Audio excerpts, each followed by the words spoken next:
ఈ ప్రాథమిక నియమాలకు అనుసరించి ఈ చట్టాలు ఏం చెప్తున్నాయంటే, అది తెలంగాణ సహకార సంఘాల చట్టం కావచ్చు, కేంద్రం తీసుకొచ్చిన సహకార సంఘాల చట్టం కావచ్చు, లేదా మ్యాక్స్ చట్టం కావచ్చు. అందులో ఈ 3 చట్టాలలో కూడా కొన్ని వ్యత్యాసాలు ఉన్నాయి.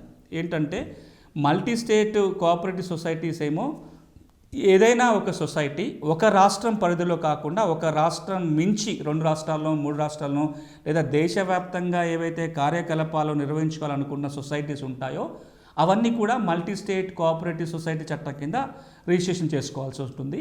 ఇక మిగతా అన్ని తెలంగాణ కోఆపరేటివ్ సొసైటీ చట్టం కింద రిజిస్ట్రేషన్ జరుగుతాయి. ఈ రిజిస్ట్రేషన్ ప్రక్రియలో కూడా ఆ రిజిస్ట్రేషన్ చేయడానికి ఒక అధికారి ఉంటాడు, రిజిస్ట్రార్ ఉంటారు, రిజిస్ట్రార్ ఆఫ్ కోఆపరేటివ్స్ అంటారు. వారికి దరఖాస్తు పెట్టుకోవాలి, వాళ్ళు రిజిస్ట్రేషన్ చేస్తారు.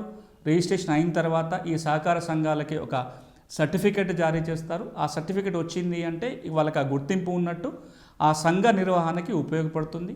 వాళ్ళకి ప్రతి సంవత్సరం ఆడిట్ రిపోర్ట్లు కావచ్చు, ఫైనాన్షియల్ స్టేట్మెంట్స్ ఇవ్వటం కావచ్చు, ఆ ప్రొసీజర్ కూడా అన్ని చట్టాల్లో ఉంటుంది. ఈ రోజున ఆ జోలికి వెళ్ళదలుచుకోలేదు. ఈ అన్ని చట్టాల్లో కూడా సంఘాన్ని ఎట్లా నిర్వహించుకోవాలి, ఫైనాన్షియల్ స్టేట్మెంట్స్ ఎట్లా నిర్వహించుకోవాలి, రిటర్న్స్ ఎట్లా ఫైల్ చేయాలి, ఒకవేళ చట్టాన్ని ఉల్లంఘించే చర్యలు తీసుకుంటే వాటి మీద శిక్షలు ఏంటి, ఇవన్నీ కూడా ఈ చట్టాల్లో ఉంటాయి.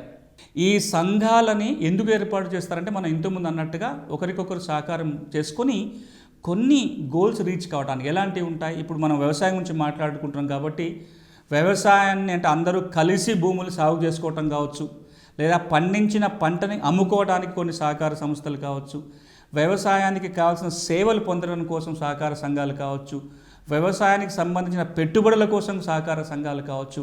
ఇలాంటి రకరకాల సహకార సంఘాలు ఏర్పాటు చేయడానికి ఈ చట్టాలలో వెసులుబాటు కల్పించారు.